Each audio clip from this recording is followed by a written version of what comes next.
Muchas personas suelen consultar sobre cuáles son los pasos a seguir en el caso de recibir una herencia inesperada o incluso de resultar ganadores de un sorteo de lotería.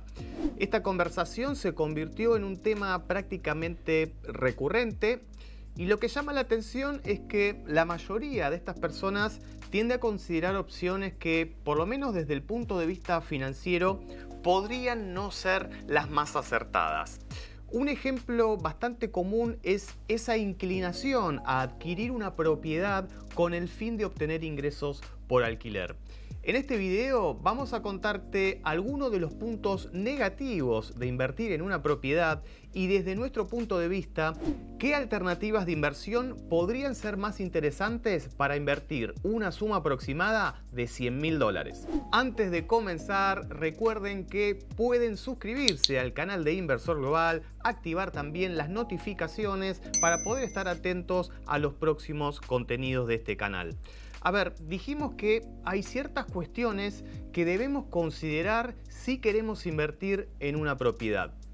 Invertir en propiedades fue una opción popular durante décadas y lo sigue siendo. La idea de tener un pedazo de tierra o un edificio puede brindar una sensación de seguridad y de estabilidad financiera.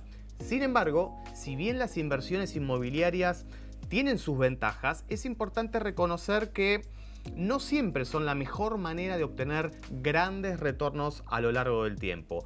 Veamos algunos puntos a considerar. Primero, la diversificación es limitada. Invertir en una propiedad implica poner una gran parte de tus recursos en un solo activo.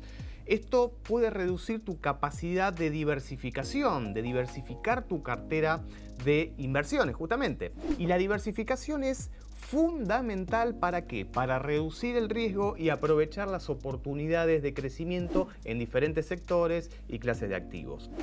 Segundo punto, hay costos ocultos. Mientras que la inversión en propiedades puede parecer atractiva por esa estabilidad que veníamos hablando, hay que considerar también cuáles son los costos asociados. Además del precio de compra de esa propiedad, hay impuestos, hay gastos de mantenimiento, seguros y otros gastos posibles en cuanto a la gestión que puede afectar significativamente el rendimiento de esa inversión.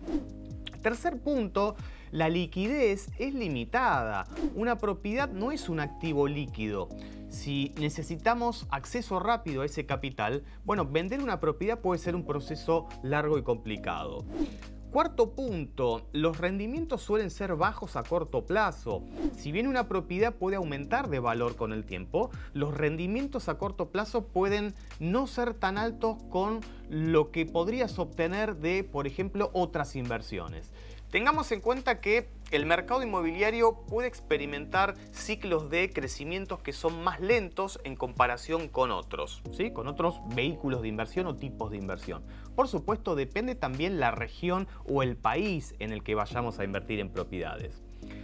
A ver, podríamos hablar de otros puntos negativos, ¿sí? Pero vamos a avanzar en lo que quizás es más importante a considerar, sabiendo que existen otras formas de invertir este dinero y que también nos puedan permitir aumentar la diversificación, tener menos costos, mayor liquidez y apelar a obtener mayores rendimientos a largo plazo. Lo primero que tenemos que saber es que necesitamos una estrategia de inversión bien fundamentada y con una diversificación que sea adecuada en términos de activos. Les voy a dar algunas pautas generales que podríamos considerar a la hora de armar un portafolio de inversiones a largo plazo. Sin embargo, es importante destacar que esto no constituye un consejo de inversión, sino más bien un recurso informativo destinado a resaltar la necesidad de tomar decisiones financieras inteligentes acorde a las necesidades de cada persona. Lo primero que quiero subrayar puede parecer obvio, pero es fundamental. No coloquen la totalidad de sus recursos en un solo activo. La diversificación es la base de una estrategia de inversión sólida y equilibrada. Segundo punto, una cartera bien estructurada debe encontrar un equilibrio entre riesgo y rentabilidad. No todas las inversiones ofrecen el mismo nivel de retorno y es clave evaluar cuánto estás dispuesto a arriesgar en busca de mayores ganancias. Tercer punto, ¿qué activos deberías considerar y cómo distribuimos la cartera? Bueno, esto va a depender de tus objetivos financieros y de tu tolerancia al riesgo. Les recomiendo analizar cuidadosamente diferentes clases de activos, como pueden ser acciones, bonos, bienes raíces y otros instrumentos financieros, y asignar un porcentaje adecuado a los objetivos que tengan. Cuarto punto, hay que entender que para armar una cartera bien diversificada y determinar cómo cada activo contribuye a reducir el riesgo de esa cartera y a incrementar el potencial de retorno, necesitamos datos. A ver, si bien los rendimientos pasados no garantizan rendimientos futuros, para tomar buenas decisiones financieras tenemos que analizar los retornos potenciales basados en datos históricos. Esto lo que nos proporciona es una perspectiva valiosa sobre el desempeño pasado de diferentes clases de activos. Quinto punto. Aún así, y más allá de lo que saquemos en concreto de los datos históricos, cada inversor tiene su propia estrategia y perfil de riesgo, y en ese sentido hay ciertos activos que pueden no ser adecuados para todos. Entonces, es tan importante identificar las inversiones adecuadas o las más adecuadas como evitar las inversiones inapropiadas.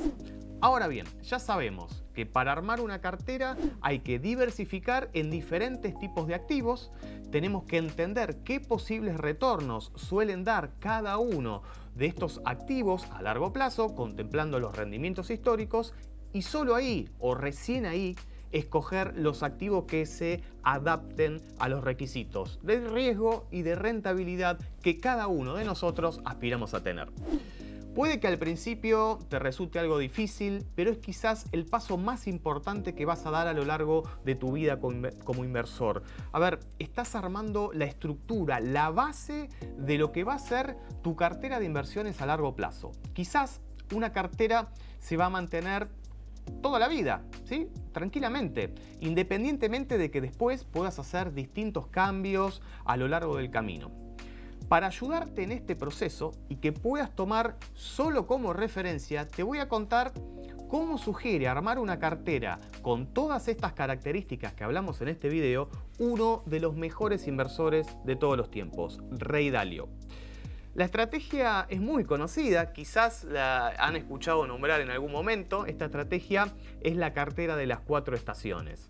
Básicamente se basa en la idea de diversificar la cartera de manera que pueda sobrellevar diferentes condiciones económicas similares a lo que él llama las estaciones del año. La gran ventaja que tiene esta estrategia es que por un lado es muy fácil de implementar, pero por otro lado que te permite tener retornos atractivos a largo plazo, pero con muy baja volatilidad. Dalio parte de la premisa fundamental que la economía global tiene ciclos económicos y que en cada ciclo económico hay una inversión diferente que es la que mejor funciona. Es decir, cada tipo de inversión tiene un entorno ideal en la que florece.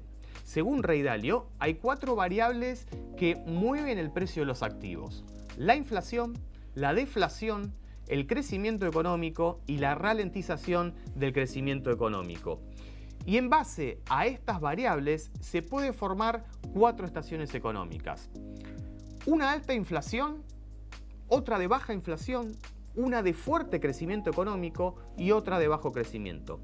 Cuando la inflación es alta, las materias primas, el oro y los bonos ajustados por inflación son los ganadores. Cuando la inflación es baja o está controlada en los niveles que fija la autoridad monetaria, ¿sí?, los bonos del tesoro y las acciones son las ganadoras. Cuando el crecimiento es muy fuerte, las acciones, los bonos corporativos, las materias primas y el oro tienden a tener mejores resultados. Cuando el crecimiento económico es más lento, los bonos del tesoro y los bonos ajustados por inflación son los que mejor funcionan. En función de este criterio es como Ray Dalio arma la cartera. En resumidas cuentas, la asignación que él propone es la siguiente: 40% en bonos del tesoro a largo plazo, 30% en acciones de Estados Unidos, 15% en letras del tesoro a mediano plazo, 7,5% en materias primas y 7,5% en metales preciosos como el oro. Esta sería la distribución general de la cartera permanente de Ray Dalio. Para que tengan una idea, en los últimos 50 años, esta estrategia de inversión otorgó un rendimiento anual compuesto del 5,3%.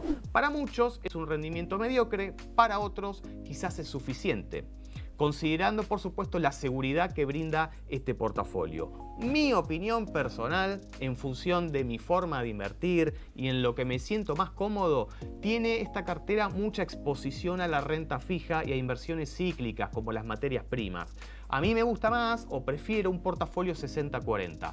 Cuando veo que la valoración del mercado estadounidense es atractiva, donde hay problemas, crisis, incertidumbre y la mayoría de las personas están vendiendo acciones, intento llevar mi cartera a un 60% acciones, un 40% en instrumentos que otorguen renta. No necesariamente bonos, pueden ser acciones defensivas y pagadoras de dividendos. Ahora, cuando veo que la valoración del mercado estadounidense es muy exigente, porque hay mucho optimismo y codicia, todos están comprando acciones, me gusta reducir el riesgo y disminuir el porcentaje de acciones al 40% y el 60% restante en parte renta fija y otra en liquidez para aprovechar oportunidades. Como decíamos antes, no hay una receta mágica. La estrategia adecuada depende de cada persona. Lo importante aquí es que armen su propia estrategia y te sientas cómodo con esta estrategia. Si te gustó este video, déjanos un buen like y no te olvides de suscribirte al canal de Inversor Global. Hasta la próxima. Chau, chau.